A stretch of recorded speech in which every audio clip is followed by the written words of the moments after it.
Bienvenue, aujourd'hui on plonge dans un sujet franchement crucial pour toute personne qui fait des affaires en Israël, les dépenses non reconnues par le fisc. Vous savez, ce petit détail de comptabilité qui peut vite, très vite coûter cher. Comprendre cette notion, c'est vraiment la clé pour garder ses finances saines et l'esprit tranquille. La question paraît simple, non? On se dit tous, bah oui, c'est pour le boulot, donc c'est déductible, c'est logique. Et pourtant, la réalité, elle, est beaucoup plus complexe. C'est un vrai casse-tête. Alors comment on fait pour s'y retrouver dans cette jungle fiscale?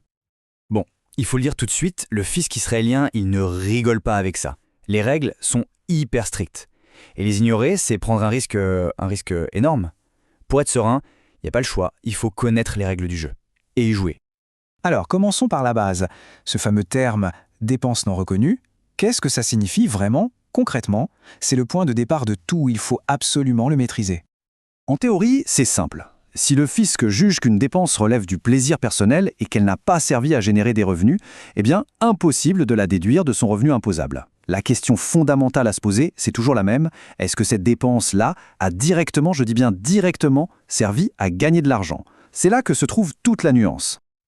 Ok, la théorie c'est une chose, mais en pratique, ils sont où les pièges? On va voir que certaines dépenses qu'on imagine totalement légitimes sont en fait sur la liste noire du fisc. Et vous allez voir, ça peut être surprenant. Le premier grand domaine, c'est tout ce qui va toucher au style de vie, au loisir personnel. C'est typiquement là que la frontière entre le pro et le perso devient super floue. Et c'est aussi là que beaucoup de monde se fait avoir. Pour le fisc, la logique est implacable. Être bien habillé ou se détendre, c'est génial, mais ça ne génère pas de revenus directs. Donc, l'abonnement Netflix pour décompresser après le travail, non. Le sac de luxe pour impressionner en réunion, non plus. Pareil pour les vêtements de tous les jours ou les soins chez l'esthéticienne. Tout ça, c'est considéré comme du domaine personnel. Point. Attention, on monte d'un cran. Là, on va parler des dépenses qui ressemblent vraiment à des frais professionnels, mais qui ne le sont pas aux yeux de l'administration. C'est la zone grise par excellence, là où l'erreur est très facile. On retrouve cette même logique de faire. Des vacances pour recharger les batteries, c'est personnel. Le cadeau d'anniversaire pour un proche, personnel. Une soirée entre amis qui n'a pas d'objectif commercial clair, personnel. Même l'abonnement à la salle de sport pour rester en forme et performant, c'est pour soi, pas pour l'entreprise. Et on termine avec la catégorie, franchement la plus déroutante.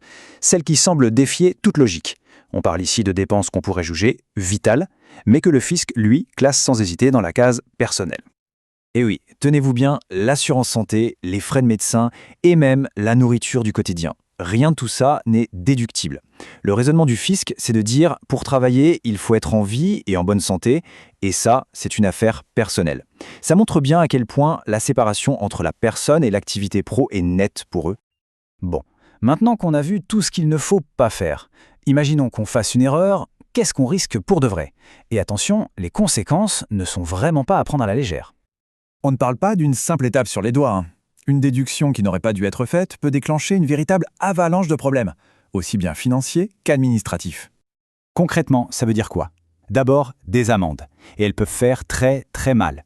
Ensuite, des sanctions administratives qui compliquent tout. Mais le pire, c'est que ça vous met un point rouge sur le dos. Ça augmente drastiquement le risque d'un contrôle fiscal approfondi. Et ça, c'est le genre de situation qui peut complètement paralyser une activité. Mais pas de panique, ce tableau un peu sombre a une issue. Il existe une méthode très claire pour naviguer dans ce système en toute sérénité et pour dormir sur ses deux oreilles.